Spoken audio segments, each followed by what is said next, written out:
Buenas tardes. Eh, Bien, aunque a quien le correspondía estar en el lugar que yo ocupo presente en este acto es la directora de la editorial de la Universidad de Cantabria, Belmar Gándara. Debido a motivos personales no nos puede acompañar, siendo yo, Manuel Estrada, como responsable de la colección Cantabria Cuatro Estaciones, quien ocupe su lugar en este acto organizado por el Ateneo de Santander. Una institución esta, el Ateneo Santander, que desde hace décadas es un referente imprescindible en la vida cultural de nuestra ciudad. Su compromiso con la difusión del pensamiento, con el análisis crítico y el debate intelectual, hace especialmente grata esta invitación que nos han cursado a la Editorial Universidad de Cantabria para un acto de la relevancia como es la presentación de un libro como lo que vamos a asistir.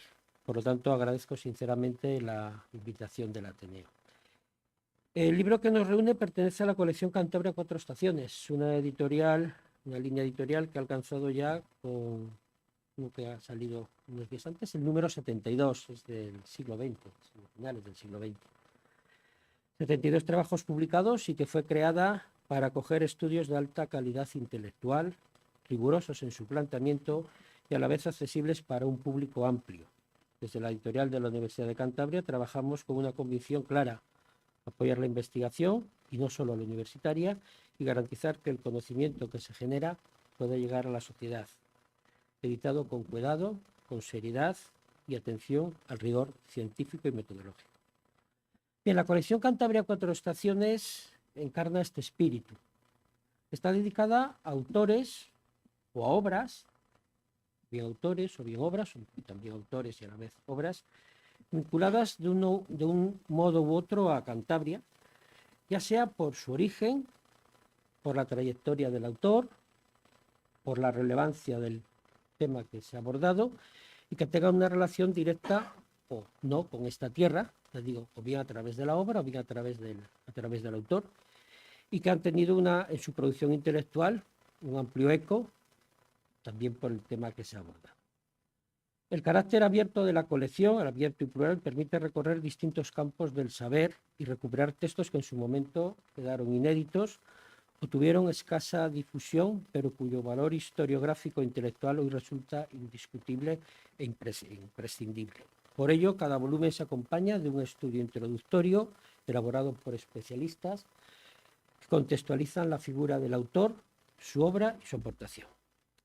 Pues bien, en este contexto, por lo tanto, es en el que se sitúa el libro que hoy presentamos, El pensamiento español contemporáneo, de Luis Araquistáin. Se trata de un volumen que abre la puerta a una tradición intelectual diversa y compleja y que ayuda a comprender debates, tensiones y corrientes que han marcado profundamente la cultura y la política de la España contemporánea. Y para adentrarnos en la obra y en su significado, contaremos con una conversación, que va a ser una presentación al modo tradicional, al modo ortodoxo, entre Juan Luis Fernández Vega y el autor del estudio preliminar, Gerardo Bolado Ochoa. Permítame, que es mi función, presentar brevemente al presentador, al introductor del acto, es decir, a Juan Luis Fernández Vega, quien es el autor también reciente de un Cantabria a Cuatro Estaciones, dedicado a Miguel de Unamuno, concretamente del número 66, Las Sirenas y el Inquisidor. Juan Luis Fernández Vega es doctor en Historia por la Universidad de Cantabria, licenciado en Filosofía por la UNED y licenciado en Periodismo por la Universidad Complutense de Madrid. Es miembro de la Asociación Internacional de Semiótica y fundador de la Sociedad Cántabra de Historiadores de la Filosofía Española. Y su trayectoria combina de manera especialmente, entiendo que sugerente, la docencia universitaria, la labor periodística y la comunicación institucional. Ha sido profesor asociado de la Facultad de Filosofía y Letras, columnista habitual de la prensa cántabra y ha desempeñado diferentes responsabilidades públicas. Además, desde el año 2013, escribe semanalmente en el diario Montañés y actualmente es el jefe de gabinete de presidencia del Parlamento de Cantabria. Indudablemente podría extenderme mucho más en su trayectoria, pero creo que lo que verdaderamente han venido ustedes a escuchar es lo que él y Gerardo Bolado nos van a decir, y por lo tanto creo que es mejor darles la palabra cuanto antes. Será él quien nos ofrezca una primera aproximación al libro y quien presentará después a Gerardo Volado, autor del estudio preliminar y figura clave para comprender el alcance de este volumen. Bien, por último, solo me queda agradecer una vez más al Ateneo de Santander su acogida y su colaboración constante con la editorial de la Universidad de Cantabria, así como a todos ustedes, a todas las personas presentes, por su interés y su compañía. Es un verdadero placer poder compartir estos momentos, este rato con ustedes, este ámbito de reflexión, conversación y encuentro. ¿Sí? Juan Luis, le cedo la palabra y como ellos son los protagonistas, yo pues me retiro y les dejo a ustedes. Pero sí me llevo el agua.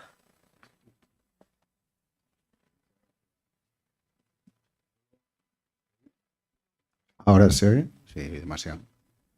Pues muchas gracias, Manolo. Es un placer estar en una mesa con dos personas tan destacadas en su campo de estudios históricos, porque Manuel Estrada, además de ser desde el año, creo, 19, director de esta estupenda colección de temas cántabros, pues es una de las personas que más sabe en España de la formación de la administración liberal, provincial, municipal, etcétera. Y es un placer tenerle en Cantabria y aprender de él siempre con cada conversación.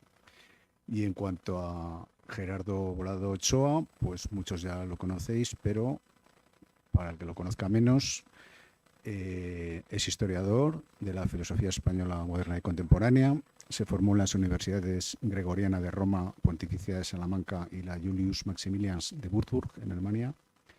Ha sido profesionalmente de filosofía en bachillerato, profesor tutor en la UNED de Cantabria y profesor asociado de la Universidad de Cantabria.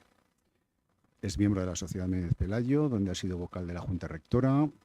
Ha presentado los resultados de su investigación en el Seminario de Historia de la Filosofía Española, fundado en Salamanca por el profesor Antonio Heredia, y en las jornadas de la Asociación de Hispanismo Filosófico, de la que es miembro desde su fundación. En la actualidad es presidente de la Sociedad Cántabra de Historiadores de la Filosofía Española desde el año 22 y es director de la revista digital Hitos, Anuario de Historia de la Filosofía Española, que es muy fácil encontrar por Google y se puede descargar y leer gratuitamente. Es una revista que en muy poco tiempo se ha convertido en una publicación comparable a cualquier otra de filosofía que se hace en lengua española, en cualquier sitio donde se publica en lengua española, y en gran medida es gracias al empuje de Gerardo y a su ilusión por la historia de la filosofía española. Gerardo, aunque yo llamo cariñosamente el Presi, porque sin su empeño, tenacidad y vocación, pues es un proyecto que es muy difícil de lanzar desde una comunidad como la nuestra que no tiene facultad de filosofía con la especialidad de filosofía. Entonces tiene mucho más mérito.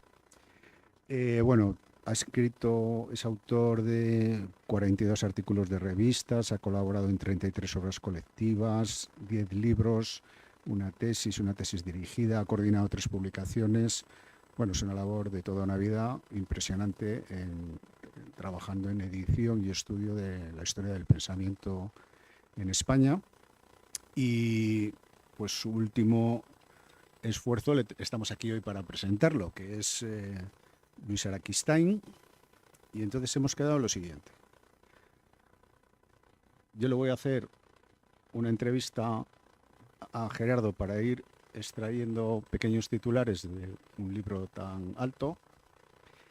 Y antes voy a hacer, para que nos situemos en qué momento de su vida estaba el autor de este libro, voy a hacer una brevísima semblanza de la vida de Araquistain, que es muy difícil hacerla porque es una vida de novela, la de Araquistain. Pero voy a intentar resumir una vida en 3 minutos, que es una cosa que solo un periodista se puede atrever. Araquistain nació en casa de su abuela materna en Bárcena de Piedeconcha, en junio de 1886. Para entonces ya Alfonso XIII era un bebé de un mes. Él nació un mes después del rey Alfonso XIII. Lo cual quiere decir que María Cristina y su madre, María Quevedo Calderón, pues estuvieron embarazadas a la vez casi todo el rato. Pertenece a esa generación que fueron adolescentes, por tanto, en el momento de la guerra con los Estados Unidos y la pérdida de Cuba, Filipinas y Puerto Rico. Y entonces vivieron ese impacto un poco como adolescentes.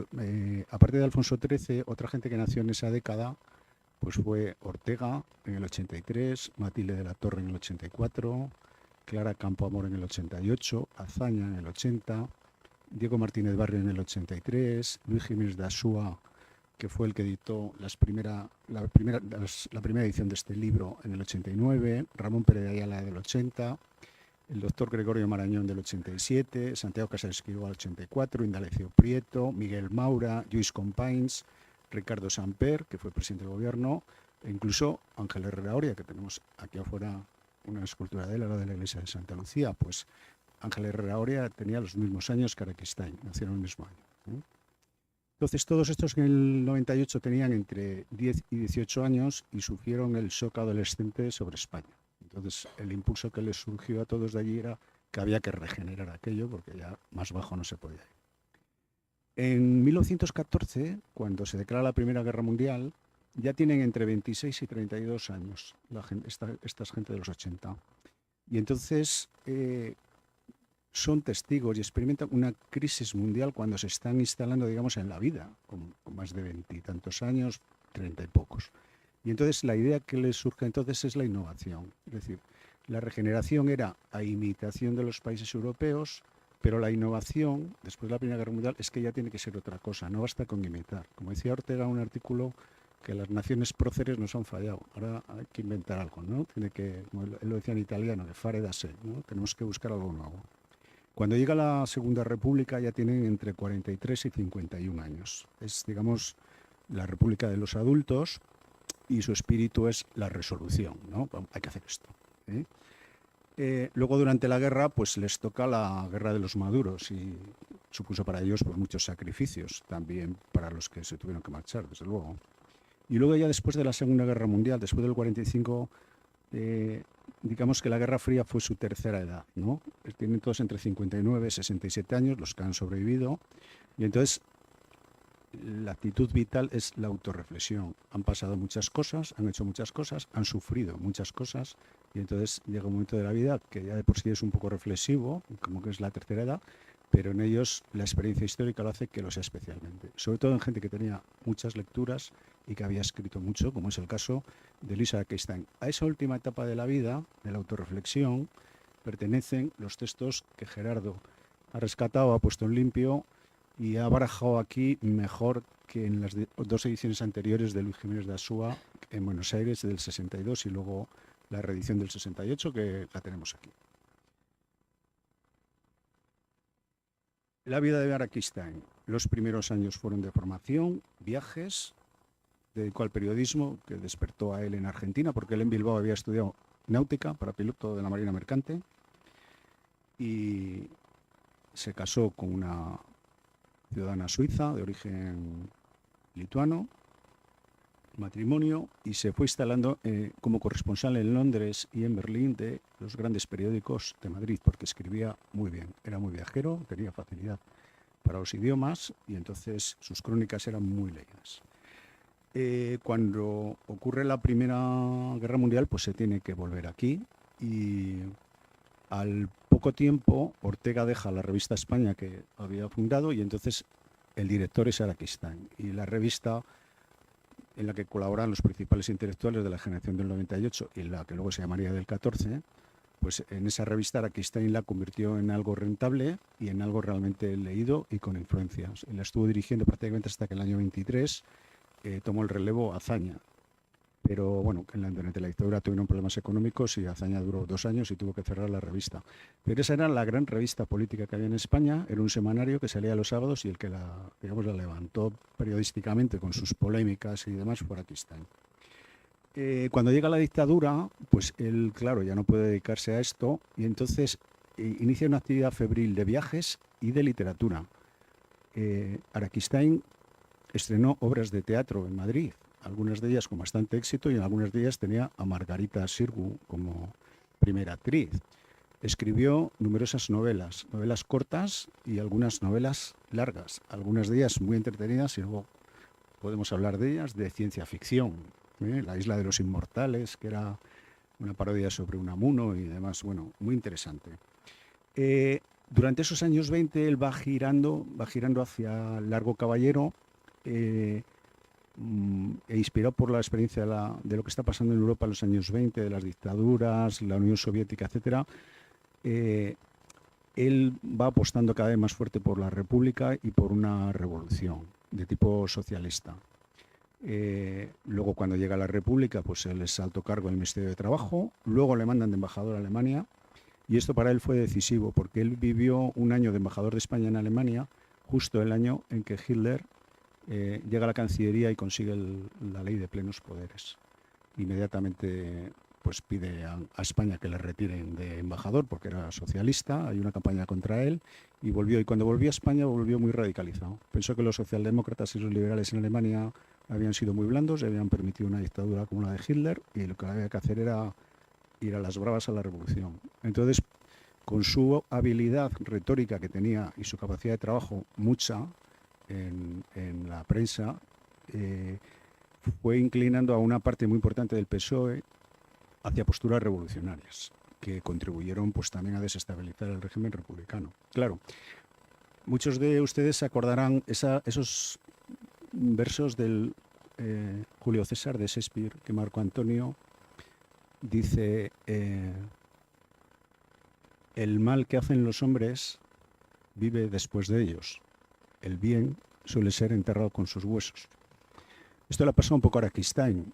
Se ha recordado mucho el Araquistáin radical de la deriva revolucionaria del PSOE y por tanto la desestabilización de la República, y luego en la guerra civil, porque acabó también mal con Negrín, etcétera, etcétera, de una manera muy polémica.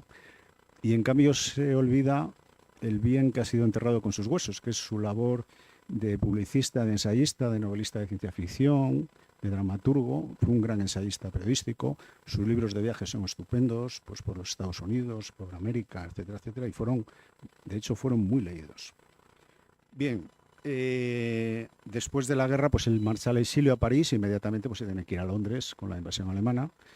Y él en Londres pues colabora con la BBC y sigue haciendo propaganda. En Londres le suceden dos tragedias personales. Fallece su mujer, Gertrude, y a los 2 o 3 años, en el 45, fallece su hija pues en un mal momento personal por algún tipo de desengaño amoroso, según se deduce de la prensa de la época. Y entonces él se queda solo en Londres, y solo y con ese trauma de haber perdido a la mujer y una hija que tenía 23 años, Sonia Araquistáin.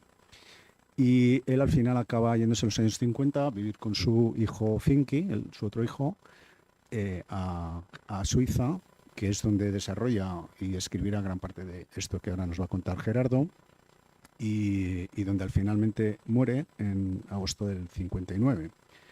En estos últimos años, él concibió un poco la idea, aparte de mantener cierta actividad política, cada vez iba más hacia el tema intelectual. Y él concibió el proyecto de escribir, como él decía, un señor libro sobre la historia del pensamiento español contemporáneo, aparte de hacer otro tipo de reflexiones. Entonces, es un personaje muy interesante, no debidamente conocido. La parte que es conocida es la parte quizá más polémica de su vida, en el sentido que afecta a la crisis de la República, la Segunda República. Pero claro, como vemos, es una vida muy larga. Empezó a escribir muy joven y estuvo escribiendo hasta el 59. Luego, esa visión del Araquistáin radical es solo una parte de una gran labor personal, cultural, y una vida realmente que da para una serie, porque es muy interesante. Así que yo, sin más, ya sabemos en qué momento de la vida de Araquistáin está esto. Gerardo, ¿por qué publicamos esto? Cuéntanos. Bueno, ante todo agradecerles la asistencia, agradecer al Ateneo y gracias, Manolo, por la presentación de estar presente en este acto. ¿Por qué esta edición? Pues una de las facetas que se conocía peor de Araquistáin, que es una personalidad muy compleja, muy difícil, era precisamente esta, de alguien que se interesa por el pensamiento español contemporáneo. Entonces, Araquistáin, su padre era vasco y él normalmente, como socialista, como republicano, pues era el vasco de gran corpachón y siempre vasco y vasco y vasco, ¿no? y parece que su madre no pintaba nada, que era de aquí de Cantabria y que nació aquí. Entonces, curiosamente, esta faceta de historiador del pensamiento, que resulta en parte de su aprecio por Menéndez Pelayo, fíjense, un socialista que admira la historiografía de un historicista católico, y que utiliza a los heterodoxos ampliamente en su ensayo. Entonces, le vincula a Cantabria. En Cantabria no hemos tenido muchos filósofos españoles, pero sí hemos tenido un grupo muy destacado de historiadores de la filosofía, desde Gumersindo Laverde y Menéndez Pelayo hasta Francisco Pérez Gutiérrez. Y entonces él forma parte de este grupo, ¿no? Entonces, por mi parte había un interés en conocer mejor esta etapa que tiene que ver con la última década de su vida, sobre todo. Y por otro lado, pues existía una edición del pensamiento español contemporáneo que había publicado Losada en el 62, que a mí me extrañó muchísimo, ¿no? ¿Cómo es posible que salga un libro póstumo de estas características? Entonces enredé un poco en la edición y vi que era una edición que nacía de un enorme aprecio por Araquistáin por parte de Julián Gorkin, que era el director de Cuadernos, en los que colaboraba Araquistáin, pero que estaba hecha de aquella manera. Ni siquiera el que la prologa, que es el presidente de la República, Luis Jiménez de Asúa, conoce cómo se ha formado esta edición, ¿no? Él incluso dice y despista al lector que se había dedicado durante los últimos 20 años intensamente a esta obra, etc. No. Entonces, en realidad, el muñidor de esta edición es este antiguo miembro del POUM y feroz anticomunista con el que colaboraba también Araquistáin, que en esa etapa era también anticomunista, lo fue desde mayo del 37, y entonces él lo que hizo fue desde la revista Cuadernos decirle a Losada: yo te pago la edición y te compro X ejemplares, que luego lo utilizaba para los que estaban inscritos en la revista, los que recibían la revista. Entonces él seleccionó tres ensayos de Araquistáin que él conocía bien, en parte porque el principal, el que da nombre al libro, se lo había encargado él, que se titulaba El pensamiento español contemporáneo. Este era en realidad un ensayo largo que le encargó Gorkin para la revista de Sartre, de Simone de Beauvoir y de Merleau-Ponty, Le Temps Moderne, que quería hacer un monográfico en el 49 sobre España, pero que luego quedó en el dique seco, y este artículo amplio de 48 páginas pues quedó sin publicar. Gorkin publicó la parte del krausismo en Cuadernos, ya inédito, pero estaba sin publicar. Y luego él cogió otro trabajo de Araquistáin, también muy destacado, España ante la idea sociológica del Estado, que resultaba de una conferencia que él dio en París en un congreso de la UGT y del socialismo en el año 53, ¿no? Y estos dos textos son interesantes desde el punto de vista del tema, tal y como lo enfoca un escritor político como era Luis Araquistáin. Es decir, Luis Araquistáin, esta faceta en Luis Araquistáin es la de un escritor político que quiere entender intelectualmente qué ha pasado en España, sobre todo desde la dictadura de Primo de Rivera hasta lo que le estaba tocando vivir, que era el exilio y la época de las dos Españas reales, ¿eh? Es decir, la nacional en el interior y la republicana en el exilio. Entonces estaba viviendo y quería comprenderlo. Y él intenta, es una de las razones por las que se pone a hacer esto. La edición no era buena porque mete un texto, supervivencias de la Iberia primitiva en la España contemporánea, que propiamente no es un texto de historia del pensamiento español. Es un texto de interés, pues de antropología cultural, si acaso, ¿no? Y había omitido Gorkin una serie de artículos que publica Araquistáin entre el año 53 y el año 59 en El Socialista y en la revista Cuadernos, que sí tienen interés en este tema del pensamiento español. Entonces, pues por profundizar un poco en esa faceta del Araquistáin más cántabro, si quieren, el Araquistáin historiador del pensamiento español, y hacer una edición un poco académica para que el lector sepa lo que tiene entre manos.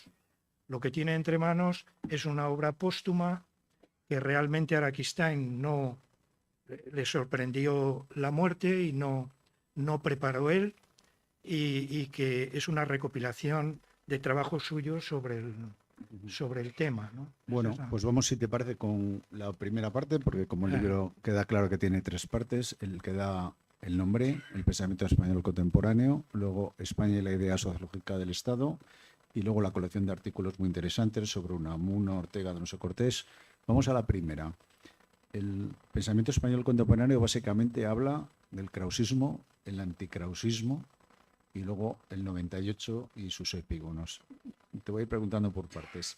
¿Qué dice del krausismo, Araquistáin? Bueno, el krausismo para Araquistáin es un acontecimiento. Digamos que es del pensamiento, de la vida intelectual que hay en la Edad de Plata, son rescoldos del krausismo, y no hay otra cosa. Es un acontecimiento.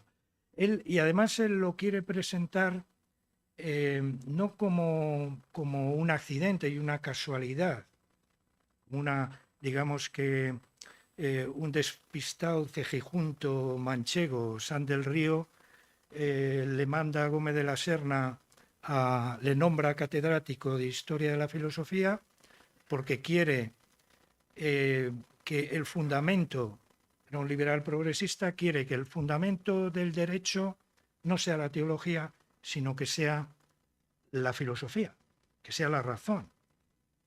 Es un momento clave de secularización de la Universidad Española. Digamos, en torno a los años 40, finales de los 30, los 40. Entonces Gómez de la Serna tiene referencias de San del Río y sabe que es un joven interesado, porque claro, tú como ¿a quién encargas eso? ¿No? Porque la universidad estaba llena de elementos conservadores, que para nada, que querían mantener el planteamiento tradicional. Entonces, él estaba convencido de que San del Río era capaz de hacer eso, que era partidario de la filosofía del derecho de Arens, que se acaba de publicar traducida, y que iba a plantear eso. Entonces le nombra catedrático y le manda a Alemania, y él va un año a Alemania, pasando por París, se encuentra con Cousin, que era el eclecticismo francés, pero él va buscando otra cosa, y se encuentra con Arens, y Arens le remite al cuñado de Krause, que es catedrático privado docente en Heidelberg, y allí pasa un año y se empapa de krausismo, se trae obras y vuelve a España. Entonces, ¿qué fue esto? ¿Un accidente, una casualidad? No. Para lo que quiere indicar Araquistáin es que el krausismo era un destino para la modernización de España. Es decir, el krausismo sintoniza plenamente con la mentalidad española. Es decir, es un misticismo neoplatónico, pero al mismo tiempo pasado por el idealismo alemán. Es decir, el espíritu no es algo abstracto, es algo concreto, es algo que los seres humanos tienen que realizar por la acción en la historia. Entonces hay un ideal de humanidad y hay que perfeccionar a la especie humana realizando ese ideal de humanidad. Entonces, esto para él sintoniza también la ética severa del estoicismo. Él cree. Entonces, digamos que el encaje del krausismo, el krausismo no es una anomalía, no crea dos Españas, la católica y digamos, la más libre pensadora, racional, sino que en realidad era un buen encaje, era lo que necesitaba la sociedad española para modernizarse. En esto insiste bastante. Lo que él ve, insiste en el intento de reforma de las instituciones, del derecho, de la educación, de la sociedad, de la persona humana, como una grandísima aportación del krausismo. Lo que le reprocha al krausismo Araquistáin es que no es materialista. Entonces, que ha descuidado lo que es la revolución industrial y el progreso técnico. Son espiritualistas. Entonces, además son idealistas. Es decir, son santos, son buena gente, tienen buenas ideas, hacen reforma social, pero no son buenos políticos. Y Y esto respecto, tiene consecuencias. Él les reprocha la traición, la traición de Clerc, la traición de los intelectuales a la República.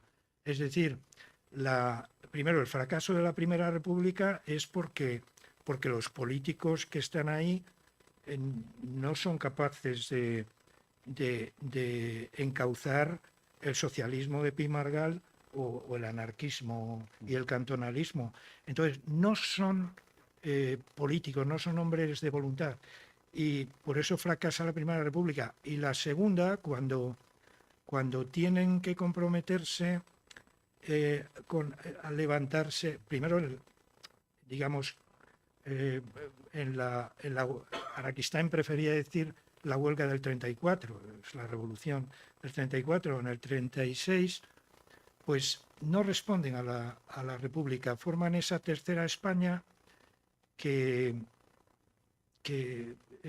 se pone de lado, ¿no?, ante lo que está pasando, ¿no? ¿y qué dice respecto a sus adversarios? Porque luego a renglón seguido hay otra sección que es la reacción contra estos idealistas, digamos, Bueno, de influencia alemana. hombre, Menéndez Pelayo para él es su antítesis, ¿no? Es decir, la visión de la historia que tiene Menéndez Pelayo, es decir, la España católica, pues él plantea una España que en lugar de ser martillo es yunque, ¿no? Una España siempre dominada por estados que son extraños, ¿no? No solo Muza, sino Carlos V. Sí, pero ¿qué gente reaccionó, por ejemplo? Eso mencionabas a del Río, Ajá. pero menciona a Menéndez Pelayo y algún otro autor, ¿no? De la reacción. Bueno, Ortiz y Lara, Lara. pero Araquistáin no conoce bien la neoescolástica y apenas habla de la neoescolástica. De quien más habla es de Menéndez Pelayo, al que por un lado valora enormemente, porque él le valora como historiador y como padre digamos, de la reforma de los estudios históricos en España. Para él es el historiador clave, maestro de historiadores, pues en el derecho, en la filología, pues su discípulo Menéndez Pidal, en historia Altamira, en filosofía, pues Bonilla, es decir, hasta le vincula con Rey Pastor y con Ramón y Cajal. Yo creo que aquí Araquistáin no es muy objetivo. Yo creo que el Centro de Estudios Históricos, a partir del año de que se funda en el 11 y su director, que era su discípulo predilecto, Menéndez Pidal, van por una línea más krauso-institucionista que pelayana, pero le valora enormemente, ¿no? Al mismo tiempo le ve como una personalidad contradictoria, ¿no? Pues, por un lado defiende a la Inquisición y por otro lado dice que es un ciudadano de la República de las Letras o valora la independencia intelectual. Por un lado es un católico, parece que a machamartillo, y por otro lado pues su filosofía es la del eclecticismo escocés, es decir, la de William Hamilton, una filosofía crítica, ¿no? Entonces le presenta como un personaje contradictorio, pero al mismo tiempo, como repito, el historiador clave y el que pone en marcha los estudios históricos en España. Y luego, Gerardo, la tercera parte es Ah. los regeneracionistas, los de generación Sí, del 98, porque parece ser que Joaquín Costa es el primer ídolo de Araquistáin. Sí, Ídolo, incluso la retórica nacionalista, ¿no? de Joaquín Sí. Costa siempre le influyó mucho a Araquistáin. Sí. Sí. sí, él tiene una interpretación muy particular, muy curiosa de Araquistáin, porque es una especie de regeneracionista de izquierdas. Es decir, Araquistáin en un momento dado veía que el mal de España pues era que mandaban los mediocres, ¿no? Y que en lugar de haber un mando intelectual y tecnocrático, mandaban los peores. Entonces llegó a la conclusión de que se necesitaba un cirujano de hierro, es decir, una especie de dictadura del proletariado, ¿no?, que impusiera una revolución industrial y una revolución política en España. Esta es un poco el Joaquín Costa que le gusta Pero luego habla a también Araquistáin, de ¿no? Ortega también, ¿no? De Sí, Unamuno. Unamuno para Araquistáin también es un personaje contradictorio que experimenta una crisis religiosa, probablemente por la lectura de Søren Kierkegaard, y entonces el primer Unamuno, que es el que más le gusta a Araquistáin, el Unamuno pues socialista, demócrata, modernista, universalista, este Unamuno empieza más bien a tener una preocupación de reformador religioso. Y es decir, un existencialismo parecido al de Søren Kierkegaard. Y esto a Araquistáin no le gusta. Araquistáin es un pensador social y entonces, desde el punto de vista social, la muerte no es un problema existencial. Y desde el punto de vista individual, para Araquistáin la muerte es un problema, vamos, es decir, hay que vivir meditando la vida. Es decir, tiene una visión estoica de la muerte. Araquistáin es ateo. No es agnóstico como Ortega, sino es directamente ateo. Por eso para él, pues Unamuno que quiere sacar petróleo de esa especie de agonía de yo no quiero morir, no puedo ser un ser finito, quiero creer, esta especie de agonía que Unamuno quiere convertir en una base de pensamiento, pues a Araquistáin no le interesa, le parece un narcisismo egotista y carente en absoluto de interés, ¿no? En cambio, Unamuno sí que veía en ello pues un sintonizar con algo que le parecía muy de los españoles, ¿no?, que era confrontarse con la religión. Él habla también de Maeztu, ¿no? De otras figuras. De Maeztu, De Maeztu lo Ganivet. mismo, el Maeztu que más le interesa a él es el primero, el último Maeztu, con el que él coincide en Londres, que también es fabianista, que es este es el que le interesa. El que más importancia tiene, yo creo, es Ortega, porque claro, Ortega es el antagonista de Araquistáin, ¿no? La verdad es que el tratamiento que hace de Ortega en este libro es casi un libelo, ¿no? Es decir, le considera pues un periodista a la caza de un periodista filósofo, un filósofo periodista a la caza de novedades, un filósofo más bien literato, un escritor barroco, y sobre todo le reprocha una cosa. Él dice, Ortega es un pensador social y un pensador histórico. Como pensador social, se ha cometido la trahison de clerc, que es el símbolo de la traición de los clérigos. Es decir, ha alimentado el falangismo, su elitismo, que ha defendido en España invertebrada y por ende en la rebelión de las masas, pues lo que ha hecho es inspirar a Primo de Rivera y a los falangistas que se adelantan a los golpistas, ¿no? A los militares golpistas. Por esto él ve en el pensamiento social de Ortega el responsable del golpe. Claro, esto es completamente... hay que tener en cuenta que Araquistáin tiene un problema de fuentes. Entonces, la obra de Ortega lee cosas, pero muy marginales, ¿no? Va mejorándola. Pero entonces es completamente injusto esto, Araquistáin con Ortega. Además tenía un enfrentamiento personal, ¿no? Aunque Ortega le había facilitado la dirección de la revista España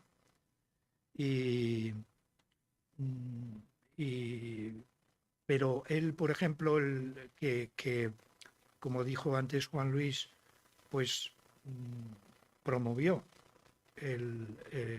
digamos los acontecimientos, la radicalización la marxistización del Partido Socialista desde Leviatán y desde Claridad, pues él después del desastre que supuso los acontecimientos del 34, que es el momento en que empieza a írseles de las manos la República, digamos que es el momento en que casi desestabilizan la República burguesa para hacer una república proletaria.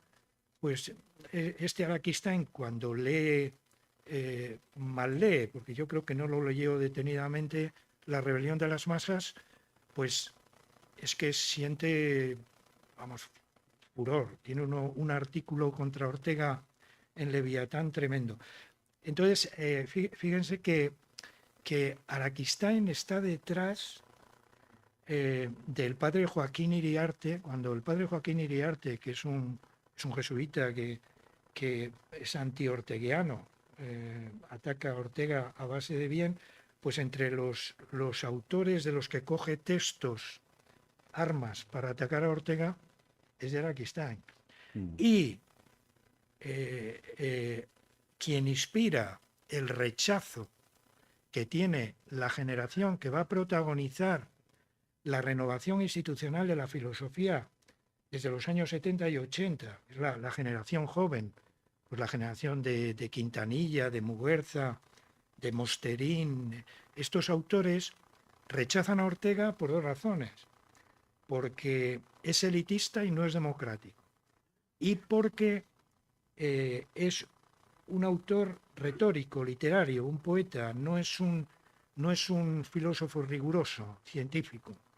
Entonces, estas dos armas que deshacen un poco la proyección de Ortega entre los filósofos jóvenes en los años 70 y 80, se las proporciona Araquistáin. Claro, es un libro de una lectura muy lineal, yo creo que muy fácil para cualquier... Yo, si me permites, por tiempo, No, porque el libro, sí, lógicamente, hay que leerlo. sí. Hay otro tema muy interesante que es la segunda parte. Mm. España ante la idea sociológica del Estado es un intento de Araquistáin en el año 53 de hacerse una idea, una teoría completa de la historia de España. Y curiosamente no lo hace con una doctrina de materialismo histórico tipo marxista, sino basándose en un sociólogo de en torno a 1900 austriaco, Ludwig Bumplowik, que tenía la teoría de que el motor de la historia era la lucha de razas, entendida como la fusión de pueblos por emigraciones o por conquistas, que daba lugar a una estratificación de conquistadores y conquistados y luego a una fusión para formar naciones. Y que ese proceso de invasiones, conquistas, expansiones, etcétera, etcétera, era permanente en la historia de la humanidad, iba creando y deshaciendo naciones. Entonces, él, que es muy interesante que nos cuentes cómo él, a partir de Gumplovich, que había muerto yo creo en 1905 y era un autor bastante olvidado, aunque en su día Gumplovich estaba traducido a español a finales del siglo XIX, en la España moderna, era súper conocido en Francia, donde se había traducido sus obras, era conocido en Inglaterra, en Estados Unidos, publicado en las revistas sociológicas norteamericanas, y de repente Araquistain pasa de Marx y Engels y otros autores, pasa a Gumplovich y cuenta, además publicado por el PSOE y la UGT, una teoría de la historia de España como, cuéntanos, como un pueblo colonizado. A mí me parece una parte muy interesante, muy poco Sí. conocida de Araquistain. Sí, él utiliza esta idea sociológica del Estado que se encuentra en Franz Oppenheimer, desarrollada en el Tratado sobre el Estado de Oppenheimer, y él utiliza sobre todo a un revisionista marxista, a Heinrich Kuhnau, que lo que hace es corregir el materialismo histórico de Marx, interpretándolo desde esta idea, ¿no? Es decir, la historia no es originalmente una historia de lucha de clases, sino que es una historia del Estado. El Estado originalmente es un estado de conquista, y son sobre todo los berberes, son pueblos nómadas que llevan sus rebaños y que abarcan territorios, dominan pueblos y esclavizan y piden tributos. Entonces, para él, el origen del Estado, en esta teoría, es este estado de conquista. Entonces, digamos que esa clase inicial, esclavo patricio, pues él la enfoca ya desde esta idea del Estado. Araquistain tiene una fase más radical en la que incluso puede que fuera partidario del cirujano de hierro, entendido como dictadura del proletariado en la Segunda República. Él vivió la guerra civil como una revolución. Y él entendía que el materialismo histórico y que la lucha de clases en realidad era formas derivadas de esta dialéctica entre conquistadores y conquistados, entre vencedores y vencidos, ¿no? Él creía que, por lo que veía en su tiempo, que el Estado había evolucionado y que había evolucionado positivamente, en el sentido de que había llegado hasta ser un Estado de bienestar, lo cual era casi un Estado proletario. Araquistain tiene ideas que recuerdan al Habermas de los años 60, de que las condiciones que se están dando en los años 50 pues hacen que el proletariado ya no sea una clase revolucionaria, porque tiene una cobertura social que le integra en el Estado. Entonces, para él, la evolución del Estado debería de llevar a un Estado proletario, que es él mismo en la Constitución española del 31 fue el autor de la famosa frase: España es una república de trabajadores. Y le obligaron a cambiarlo un poquito, pero república de trabajadores. Entonces él modifica no tiene tampoco una concepción teórica potente, pero sí que opera en su labor como escritor político y como periodista esta idea. Entonces, desde ahí interpreta la historia de España como una historia invertida a lo que planteaba Menéndez Pelayo, ¿no? Si Menéndez Pelayo planteaba la tradición histórica, él lo que plantea es que España nunca ha tenido un Estado propio. Fuera Muza, fuera Carlos V, fuera Felipe V o fuera Franco, siempre habían sido estados extraños que habían dominado al pueblo español y que le habían embarcado en empresas que no eran las suyas, ¿no? esto obviamente es muy discutible, no cita ni a Isabel II, ni a Alfonso XII, ni a Alfonso XIII. De Muza, Carlos V, Felipe V, es decir, Austrias, Borbones y Franco.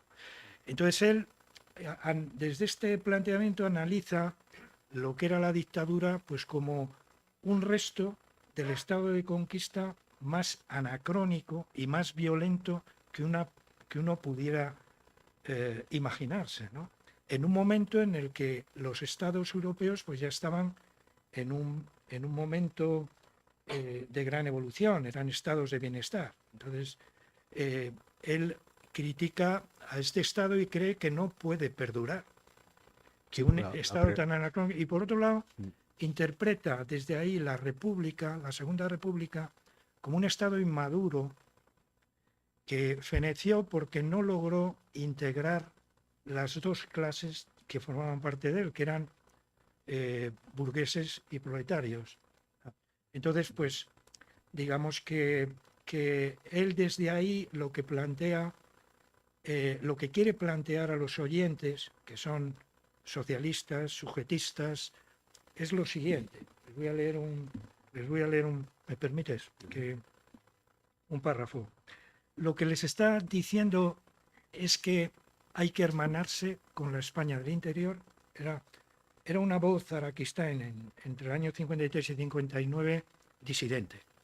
Es decir, muy tensa con Indalecio Prieto, y Llopis también no se lo decía porque eran muy amigos, pero se sobresaltaba, ¿no? Entonces, él escribe: solo empezaremos a ser eficaces cuando desaparezcan, lo está diciendo en París en el año 53, en un congreso de la UGT ante socialistas, sindicalistas. Solo empezaremos a ser eficaces cuando desaparezcan nuestras organizaciones que nos aíslan del mundo y de España. Quizás deban conservarse los partidos como instrumentos de aglutinación sentimental, pero no como definidores de la política que debe hacerse en nuestro país. Ese papel le corresponde a los españoles del interior, que conocen mejor que nosotros las posibilidades y circunstancias que determinan una política.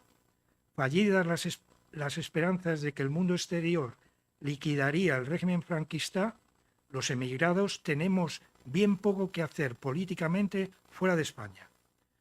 Podemos, los que aquí queremos, ser los asesores, los colaboradores y los voceros de los del interior en el mundo libre, pero no sus mentores o directores. Más adelante les recrimina que desprecien a los españoles que vuelven a España, por ejemplo, a Menéndez Pidal. Es decir, lo que está proponiendo Araquistáin es que no hay que oponerse. Él entonces tenía una línea muy tacticista, era feroz anticomunista, atlantista, sionista, muy posibilista. Entonces, para él, la única manera de cumplir lo que suponía que era el deseo de los españoles del interior, por lo menos de una oposición que ya empezaba a haber en los años 50, y del exterior, que era hacer evolucionar el régimen hacia la democracia. Entonces, él pensaba que esto solo podía conseguirse colaborando con la oposición en el interior, de la que él veía. Entonces, este es un poco lo que él quiere defender en esa conferencia que da en París en el 53. Estamos yendo con una política utópica que no nos lleva a ningún sitio, tenemos que seguir una política científica. El manifiesto está detrás de la composición de esta juega con él. Tenemos que seguir una política científica, es decir, una praxis desde el interior, ¿no? que transforme el régimen. Gerardo, una de las diferencias entre tu libro y este de Buenos Aires del año 68 es que tú has incluido como contaste antes, unos artículos de los años 50, algunos de ellos relativamente largos, como el de Donoso Cortés, en el que él hace una serie de valoraciones sobre pensadores españoles y sobre el vacío teórico, digamos, del marxismo en España, ¿no? Que él siempre dijo que no había habido probablemente pensadores marxistas aquí. Vamos a hablar algo de Donoso Cortés, porque él coincidía en alguna cosa con Donoso Cortés, siendo un pensador Hombre, tan él, distinto como es, por ejemplo, el peligro ruso, que sí, Donoso fue sí, uno de los sí, sí, primeros en sí, sí, teorizarlo. sí. El Donoso, bueno, él escribe un artículo de compromiso con Cuadernos porque se conmemora el centenario de la muerte, ¿no? El 53 de Donoso Cortés. Entonces, es un escrito de compromiso. ¿Qué le interesa de Donoso? Le interesa sobre todo el observador geopolítico, un perspicaz observador que se da cuenta de que el equilibrio mundial en el corazón del siglo XIX eh, se juega entre tres potencias. Una, Inglaterra, Gran Bretaña, y otras dos ascendentes, que son Estados Unidos y Rusia, perdón, no la Unión Soviética, que no existía todavía. Y Rusia. Rusia le parece una amenaza a Donoso porque es ya no un Estado que, que tienda a expandirse porque tiene algún político o alguien que le lleva por esa dirección, sino que es el pueblo mismo ruso el que es expansionista. Entonces le ve como una amenaza. Y eso lo toma muy en serio Araquistáin y lo subraya porque está trabajando con Cuadernos y con Gorkin en una dirección anticomunista. Entonces, esto le viene muy bien. Lo que no le gusta de Donoso es, primero, su crisis espiritual y su conversión. Donoso, en un principio, era un liberal conservador. Su mentor era Quintana, el poeta Quintana, pero muere su hermano, experimenta una crisis y se convierte en un pensador muy conservador y además tradicionalista,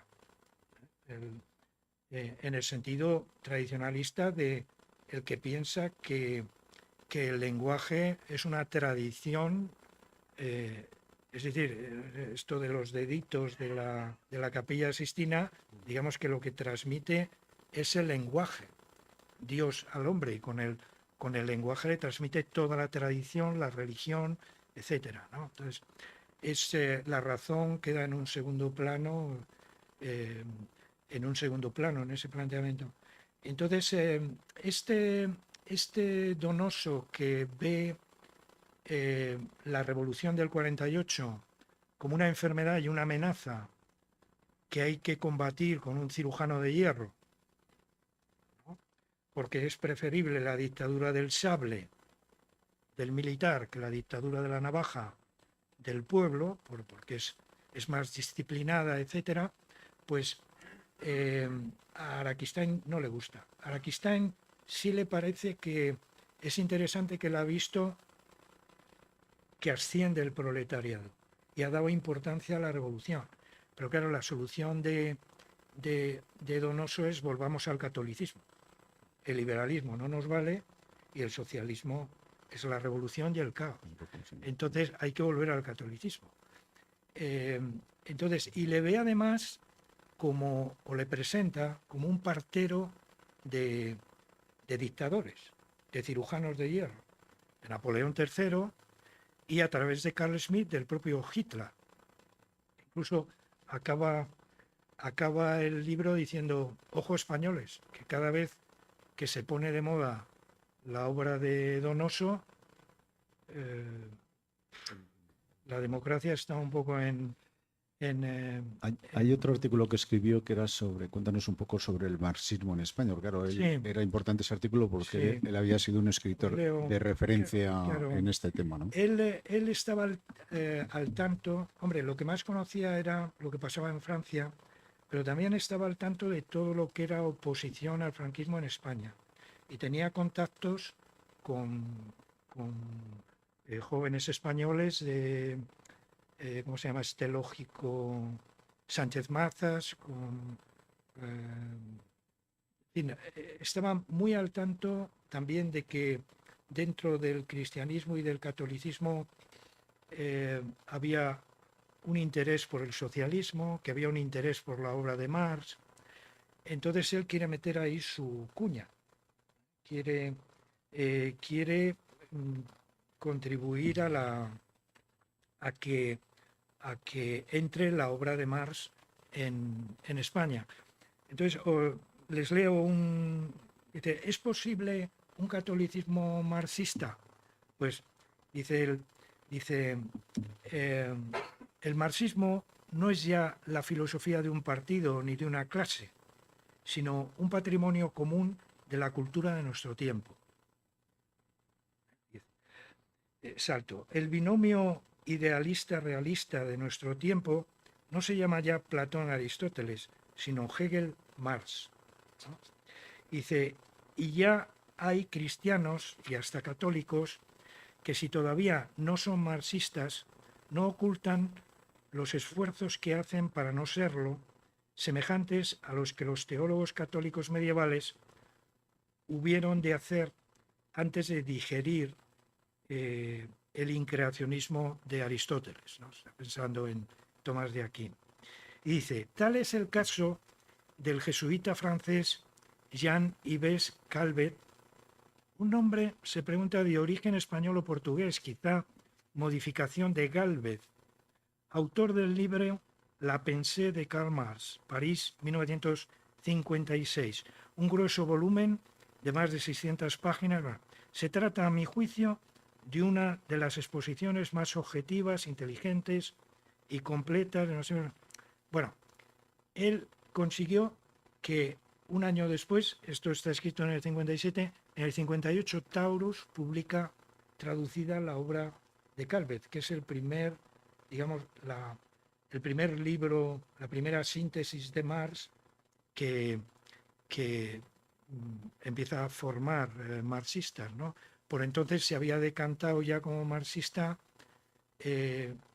Manuel Sacristán, que originalmente pues era un orteguiano, falangista, ¿no? Y estaba en trance de orientarse también por ahí Carlos París, que lo hará unos años después, en los años 60.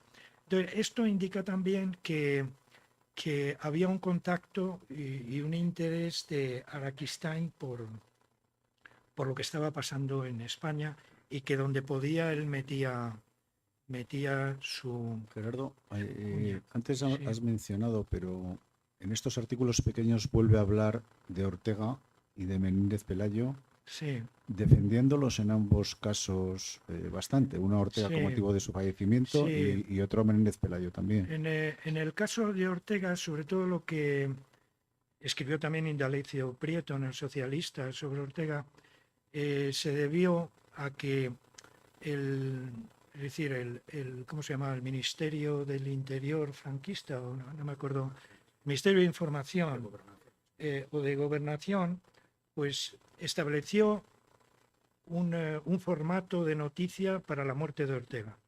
Y todos los periódicos publicaron sobre Ortega prácticamente lo mismo. Y lo que se difundió es que Ortega se había confesado y se había convertido al catolicismo en un último momento.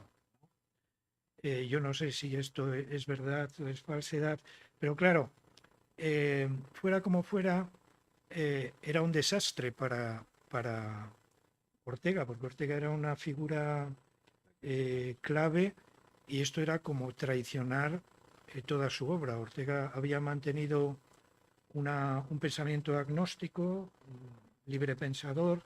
Entonces, si se había convertido al final, quiere decir que toda su filosofía y su obra era una auténtica patraña, ¿no?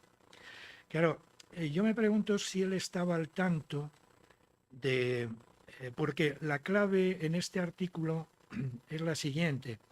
Él sigue pensando que la filosofía social de Ortega, sobre todo la rebelión de las masas y España invertebrada, habían sido inspiradores del falangismo y responsables directos del levantamiento militar.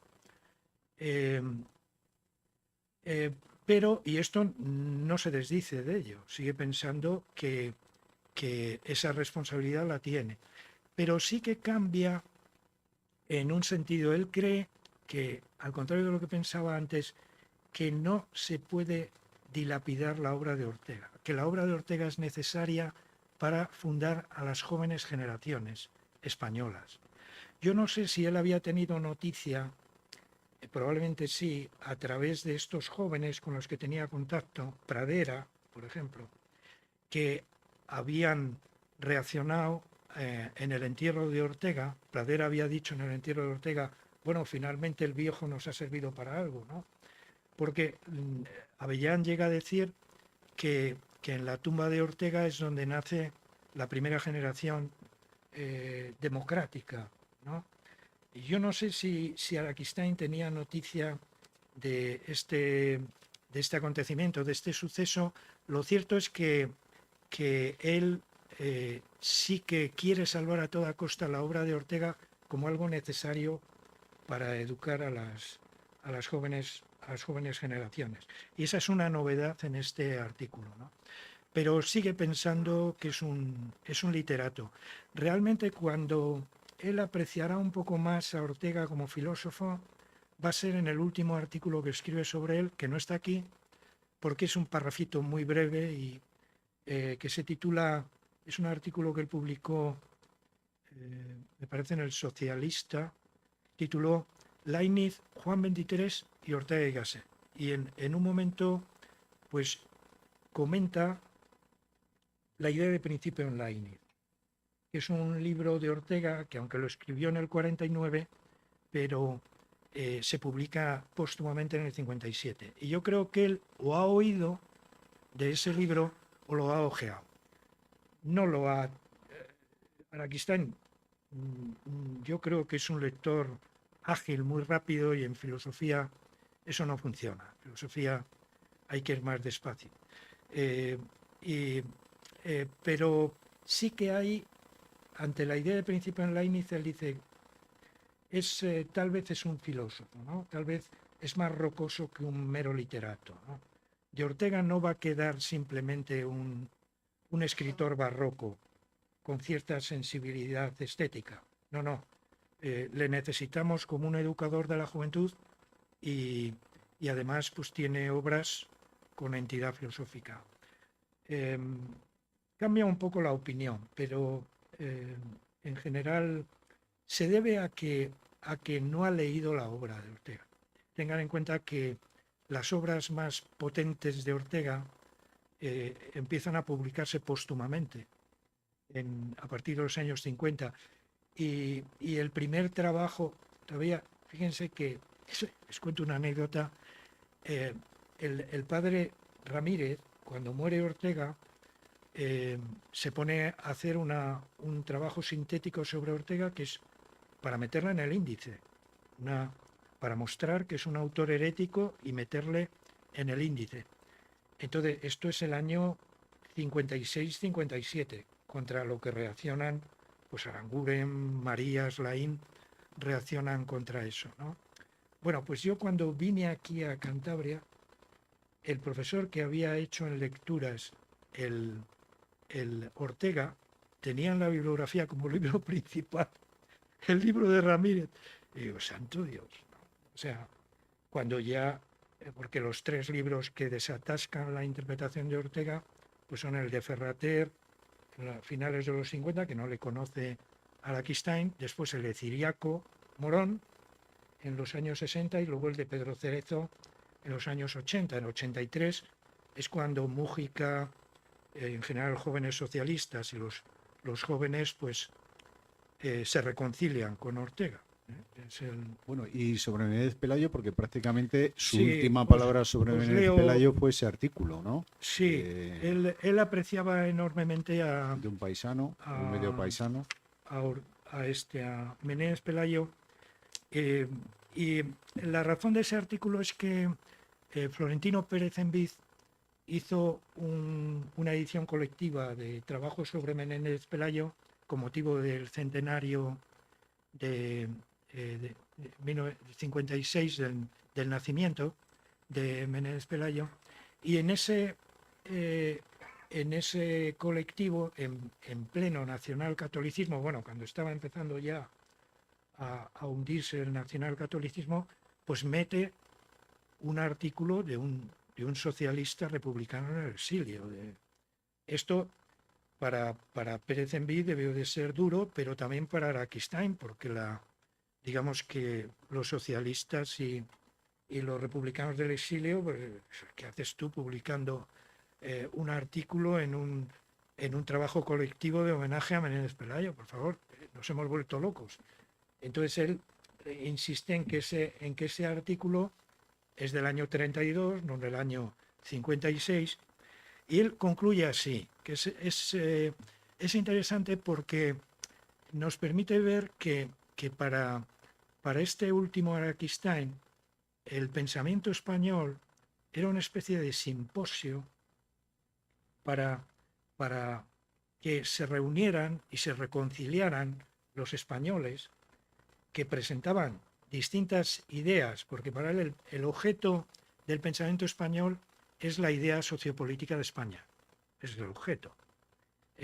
Entonces, es el momento de debatir tranquilamente, no de hacer política. La política es otra cosa, ¿no? La relación práctica política es otra cosa. Entonces, él escribe, acaba así: tanto las derechas como las izquierdas españolas han conocido siempre mal a Menéndez y Pelayo. A este propósito, yo le escribía al eminente historiador y penetrante crítico literario Melchor Fernández Almagro las siguientes palabras con que termino este incidente bibliográfico, el incidente de haber publicado en ese. Dice: todavía le conocemos imperfectamente, incluso los que más le admiramos, a Menéndez Pelayo. En realidad, los españoles somos la gente que peor se conoce entre sí, acaso porque aún no hemos aprendido el arte del diálogo, este fruto sazonado de las altas civilizaciones. Los españoles no sabemos dialogar más que a gritos o con las armas en la mano. Si estos estudios que el señor Pérez Envid ha tenido la plausible idea de compilar son un principio de simposio o diálogo pacífico en torno a la España de don Marcelino Menéndez y Pelayo, que puede y debe ser la de todos los españoles civilizados, es que unos y otros empezamos a entender el mensaje profundo de su gran obra y él, el maestro de todos, sería el primero en celebrarlo como su máxima victoria póstuma. Es decir, el pensamiento español como el momento para discutir las diferentes ideas que pudiera haber sobre España, ¿no? Dialogar sobre ellas. Bueno, muy interesante. Ya para ir despidiendo, bueno, esto que iba a ser un señor libro, Sí. ¿no?, de Araquistáin, que la muerte no se lo permitió, nos permite ver, como tú has dicho, que Araquistáin es complejo porque hay muchos Araquistáin. El regeneracionista liberal, el socialista socialdemócrata, el socialista revolucionario, el reconciliador pragmático de posguerra, atlantista, pero hay también el dramaturgo, el periodista, el autor de libros de viajes, el novelista, escribió 14 novelas cortas, nada menos, y 2 largas. ¿Cómo ves tú que se combinan? Porque claro, son muchos personajes a la vez los que están escribiendo. El periodista, el político, el lector interesado claramente en obras filosóficas y sociológicas. Bueno, ¿Quién predomina ahí, en tu opinión? Me vino a la cabeza, no sé si es una respuesta correcta, la frase de Ortega, ¿no? Yo soy yo y mi circunstancia, y si no la salvo a ella, no me salvo yo. Entonces Araquistáin tenía un compromiso muy directo con su situación. Por ejemplo, el Araquistáin escritor de los años 20, que escribe novelas de estas cortas y algún drama, pues venía de una ruptura con el PSOE, una ruptura debida a que el PSOE no se comprometió con la Tercera Internacional. Entonces él había ido con Fernando de los Ríos, etc. Entonces no le pareció correcto. De ahí como saben, surgió la escisión del Partido Socialista Obrero Español, que fue el Partido Comunista, en el año 21. El Araquistáin no entró en ese partido y estuvo fuera del Partido Socialista y se dedicó a escribir durante la dictadura de Primo de Rivera. Luego vuelve a comprometerse con el Partido Socialista. Entonces, digamos que Araquistáin es tacticista, es decir, no es un hombre de acción, es un hombre práctico, es un hombre de la praxis. Entonces, él no se arrepiente de nada, no funciona con una idea, él tiene un objetivo. Su objetivo es una república socialista, ¿no? Es en lo que cree, él cree que eso es posible realizarlo y que es lo que hay que realizar. Entonces, él es un hombre de acción. Entonces, cuando él vuelve de Alemania y ha visto cómo le han nombrado canciller a Hitler, e incluso él dice que ha estado en el banquete y que ha conocido a Hitler y ha visto el hundimiento del tercer de la República de Weimar, pues vuelve a España con una idea fija, es decir, tenemos que adelantarnos, tenemos que hacer una revolución nosotros. Entonces se radicaliza, se marxistiza.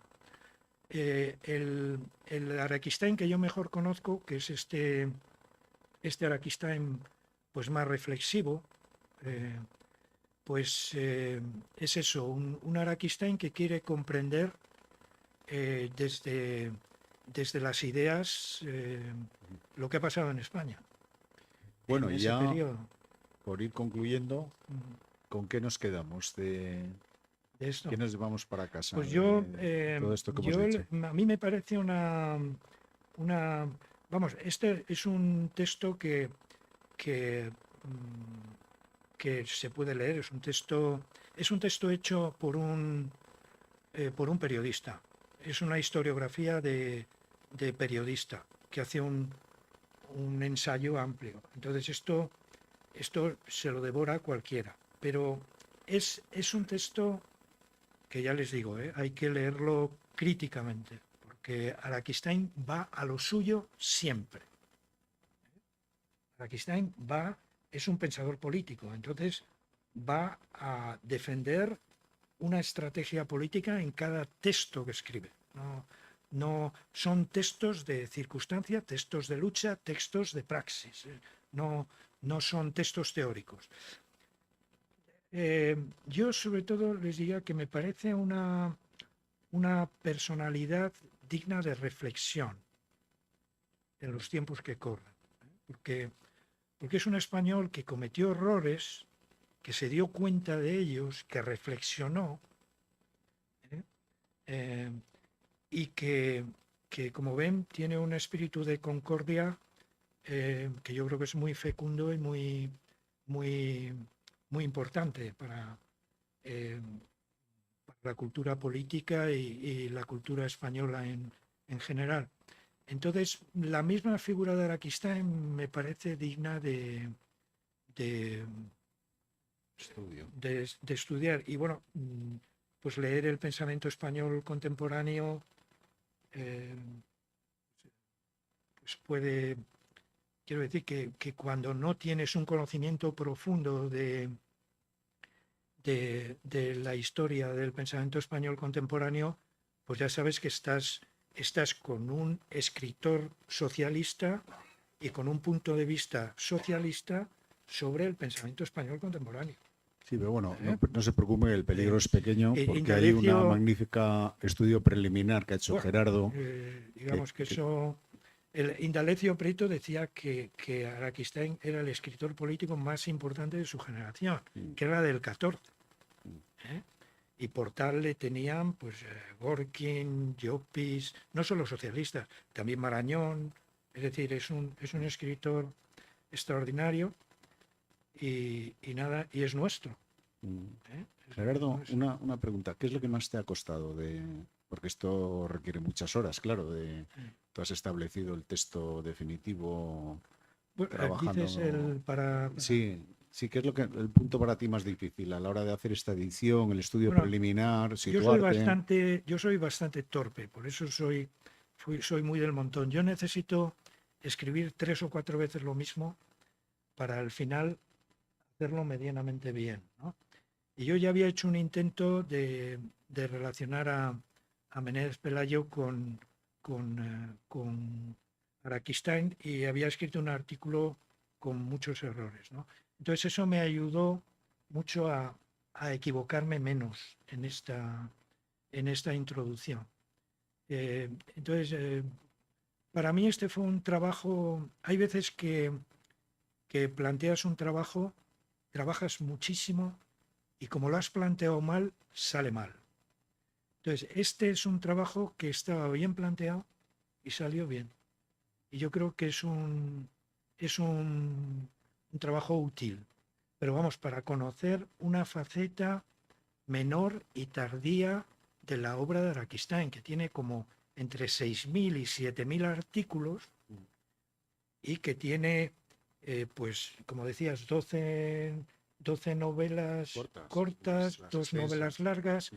2 dramas, tiene dos Libros de utopías. viajes, Es ensayos. decir, es un autor muy complejo con una obra eh, y bueno, esta es una faceta.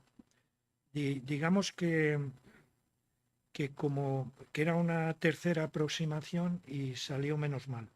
Yo estoy bastante Pues muy bien, yo satisfecho. creo que con esto nos hacemos una buena idea de lo que lleva el libro y del trabajo que ha hecho Gerardo. Si ahora es turno del público, que supongo que querrá preguntar a alguien.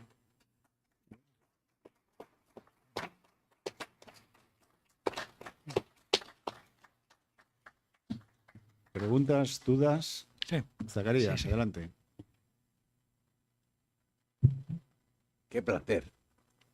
¿Por qué no seguís un poco más? Bueno, Me he Podemos, ¿eh? enterado de muchas cosas, algunas de ellas también las he vivido, pero me he quedado con 2 cosas que me han parecido también muy interesantes en el espíritu crítica de Rackstein, que es en el gobierno de los mediocres. Y en la otra reflexión que hace, que la tiene también muy en cuenta, es que dice que el Estado hay que hacerle rentable para que los ciudadanos podamos vivir. Son 2 cosas que me he quedado con ellas como pensamiento todavía completamente actual. ¿Eh?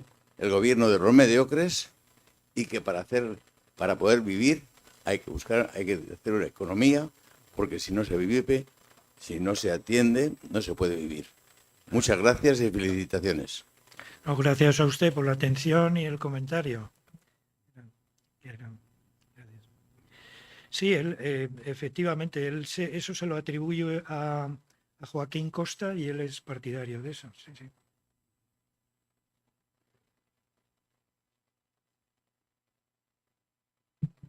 Yo quería preguntarle si encuentra alguna relación entre el primer Araquistáin y el doctor Madrazo. Uy, ahí me pillas un poco porque yo esa parte de la obra no la conozco del todo bien. ¿A qué te refieres al El regeneracionismo? regeneracionismo, lo de la eugenesia, lo del Hombre, los teatro. dos, yo no conozco suficientemente bien al doctor, al doctor Madrazo, ¿no?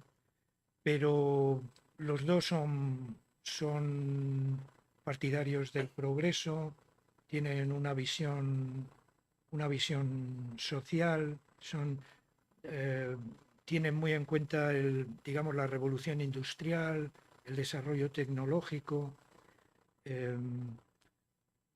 No sé yo si llegaron a tratarse o a conocerse. No le puedo responder bien como me gustaría esta pregunta.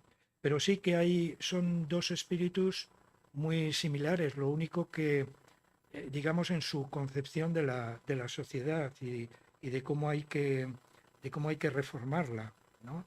Y a eso Lo me único refería. que en el caso del doctor Madrazo estamos ante un médico, un hombre un hombre práctico que hace una labor social muy concreta, mientras que en el caso de Araquistáin estamos ante un escritor político autodidacta que es más una praxis de publicista y de político la que él emprende.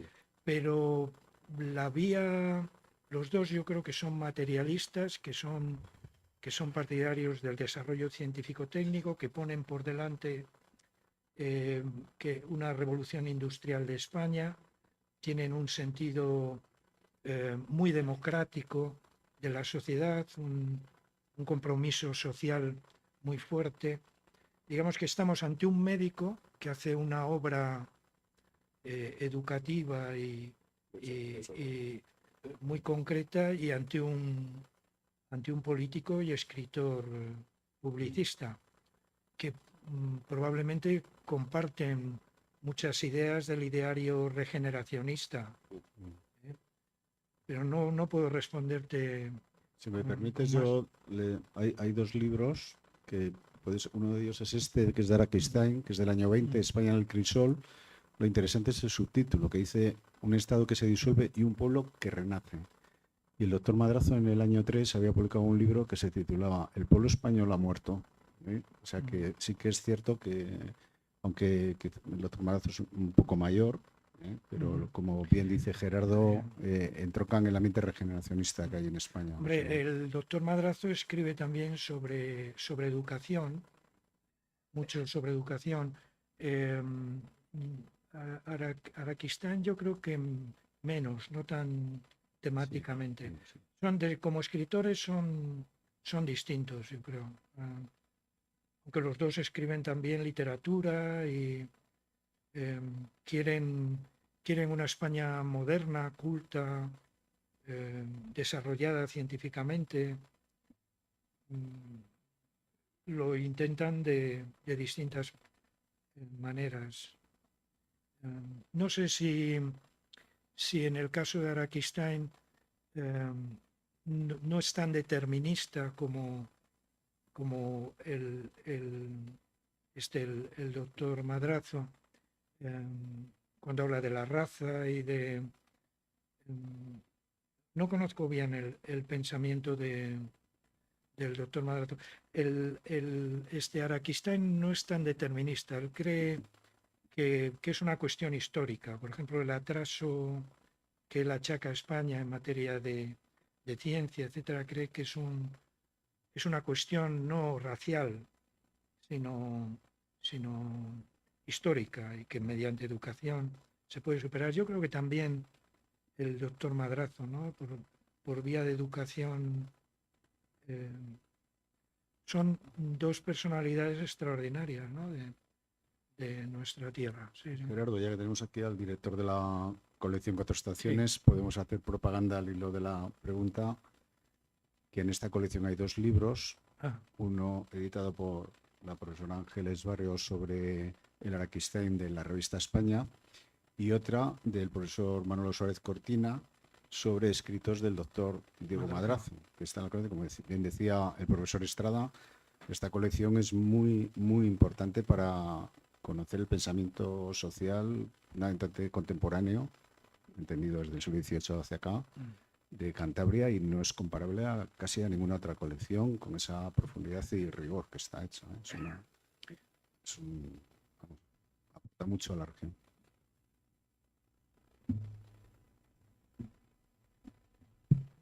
Buenas tardes.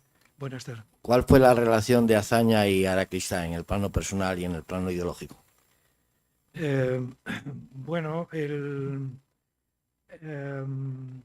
tampoco tengo una buena respuesta a esa pregunta, pero en principio eran miembros de una misma generación, la generación del 14, que se manifiesta y lo protagoniza Ortega, ¿no? Ortega en el año 14 tiene 31 años y cree que él es el epónimo de esa generación, que la pone en marcha, Meditaciones del Quijote, Vieja y Nueva Política, ¿no? Y forman parte de esa generación Azaña y Araquistán, ¿no?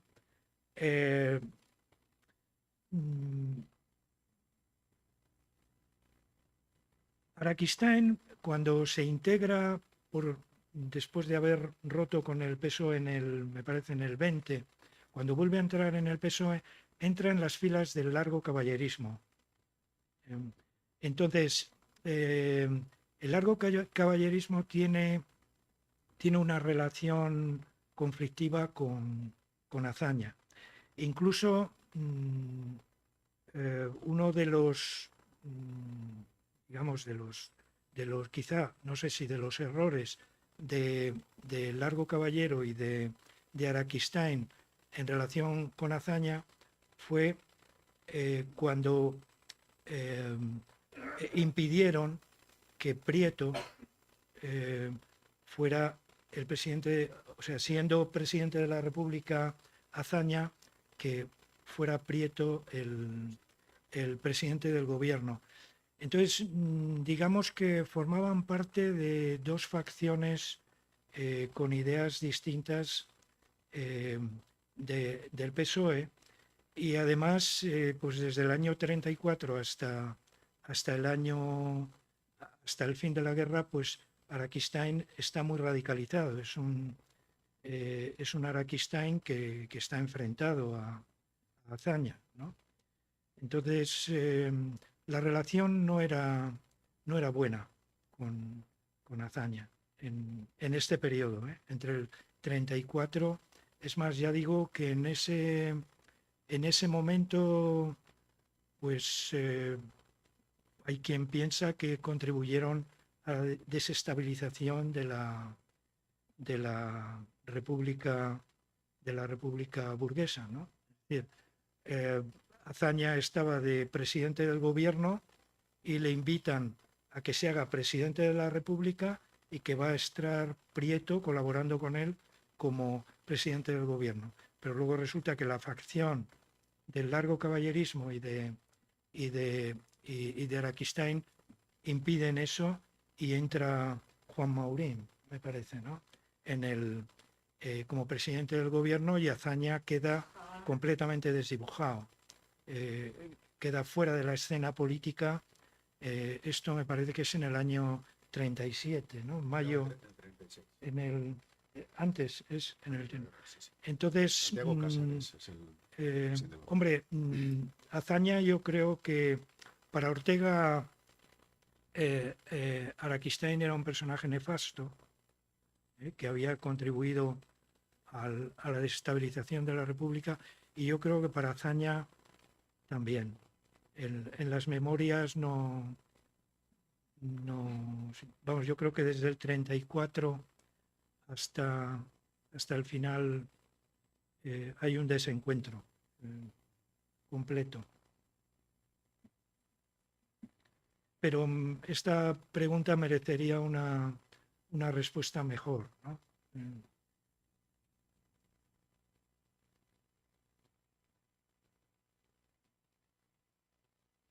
No, solamente para agradecer no solo la aportación bibliográfica, sino la exposición interesante y fluida. Y yo tenía un par de dudas. Ha dicho en su exposición que Araquistán es el que insiste y se da el nombre en el artículo 1 de la Constitución de 1931, definir a la República como una república de trabajadores de toda clase, ¿no? Yo no sé hasta qué punto si eso está cogido de la Constitución soviética de 1923, que quedaría un poco... Pero luego, por otro lado, nos dice que, bueno, Araquistán insiste mucho en que España es un país colonizado. He hablado de Muza, Carlos V, Felipe V. Claro, Carlos V, de Muza no sé nada. Esto de Carlos V y Felipe V poco, pero sí son, y hasta qué punto por ahí puede estar influenciada alguna parte de la obra de Araquistán por parte de los primeros liberales españoles, los liberales de Cádiz. Y si vamos a los liberales de Cádiz, en los debates de la Constitución de 1812, porque los liberales más profundos, más radicales, no sé, los más conocidos, quizá Argüelles, Muñoz Torrero, Toreno, Ralph Romanillos. En los debates insiste mucho en que España ha sido, ellos intentan rescatar las míticas libertades medievales que habían quedado sepultadas primero en Villalar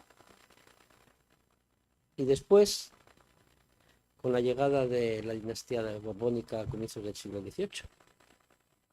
Ya. Y en lo que más adelante, además, en los heterodoxos españoles, en este punto insiste propio Menéndez Pelayo, cuando clama eso de que las libertades patrias y las libertades catalanas, incluso creo que dice, quedaron destruidas en la Por los humeante Borbones. Barcelona de 1714, ¿no?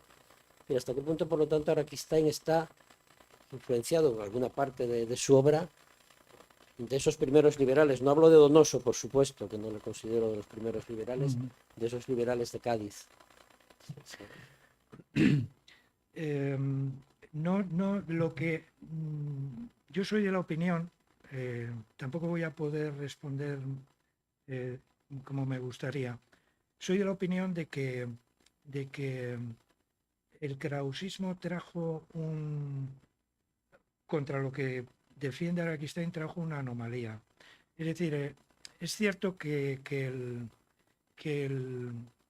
los liberales de Cádiz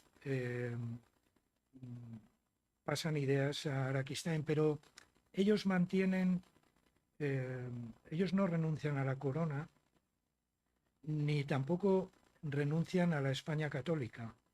Y en general el primer liberalismo, hasta el krausismo, es cierto que va cediendo ante el poder que representa pues la corona y la Iglesia en España, ¿no? Hay revoluciones, las pierden, van al exilio y van amoldándose a esa adaptación de la monarquía y del catolicismo, pero no rompen con ello. En cambio, el krausismo yo creo que es el que, después de hacer algunos experimentos e intentos de reformar el catolicismo, por ejemplo Federico de Castro, y ver que eran instituciones, o les parecieron a ellos instituciones refractarias a cualquier reforma, optan por una vía republicana y librepensadora y racionalista. Entonces, el problema de hacer un replanteamiento de lo que era la tradición histórica española, quien lo afronta realmente es el krausismo. El krausismo es el que empieza el socialismo y el anarquismo también. Cuidado, que está Pi Margall ya en los años 60 y están actuando los anarquistas. Entonces, estos son los que están intentando difundir esta idea de que en realidad Felipe II no fue un rey español, para no hablar de Carlos V, y que, es decir, que los Austrias, que los Borbones no fueron nuestros reyes, sino que nos dominaron y nos llevaron por empresas políticas que no eran las que nos correspondían, ¿no? Entonces yo relacionaría más este intento de separar la historia la historia de España, digamos, la historia de la monarquía de los Austrias, de los Borbones, de separarlo y decir, no, esta monarquía histórica y esta religión católica no son la monarquía y la religión de los españoles. Giner de los Ríos, Juan Federico de Castro, no, el catolicismo verdadero de los españoles, los católicos viejos, los cristianos viejos, somos nosotros. Nosotros somos los auténticos cristianos.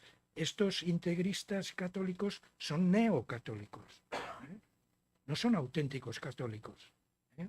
Y la casta sacerdotal y el Papa de Roma lo que han hecho es adulterar el catolicismo original del pueblo español, el cristianismo original.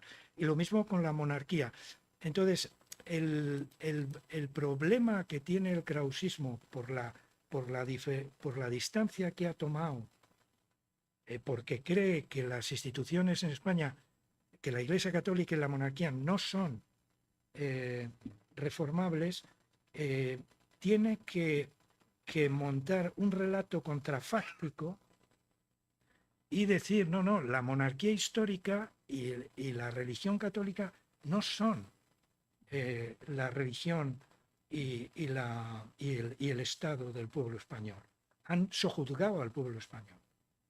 Y esto lo difunde el kraus-sustitucionismo y los herederos del kraus-sustitucionismo. Y la labor en el Centro de Estudios Históricos es esta. Es hacer una lectura de la historia, una lectura contrafáctica que neutralice la tradición histórica que está defendiendo Menéndez Pelayo. Más o menos. Entonces yo vinculo más esta frase con el krausismo y con el kraus-sustitucionismo y con el anarquismo, con Diego Abad de Santillán, o con el socialismo, Pi Margall, etcétera, que con el primer liberalismo. Pero cuidado, porque claro, al liberalismo, entre lo que pensaban y lo que podían hacer, pues hay un abismo, ¿no? Entonces, probablemente ellos cedieron mucho al poder espiritual y al poder temporal, porque no les quedó otra. Yo lo que mejor conozco, que es la evolución del sistema educativo en España, de la filosofía, por ejemplo, en el sistema educativo en el siglo XIX, pues se nota mucho cómo los liberales van cediendo ante la presión del poder espiritual y del poder temporal. Entonces yo lo vincularía más a la herencia kraus-sustitucionista, sin descartar que Quintana, tú te pones a leer a Quintana o a teóricos de Cádiz y encuentras eso, muchas referencias, ¿no? Ellos rechazan cosas, rechazan la Inquisición, rechazan la escolástica, pero en principio mantienen que el catolicismo es la religión histórica, ¿no? La monarquía, una monarquía evolucionada, también es nuestra, lo que yo diría, pero tiene... Muy bien. ¿Alguna pregunta más? ¿Tenemos? Bueno, pues nada. Agradecer la paciencia, ¿eh? No. Muchas gracias por venir. Hasta el siguiente libro.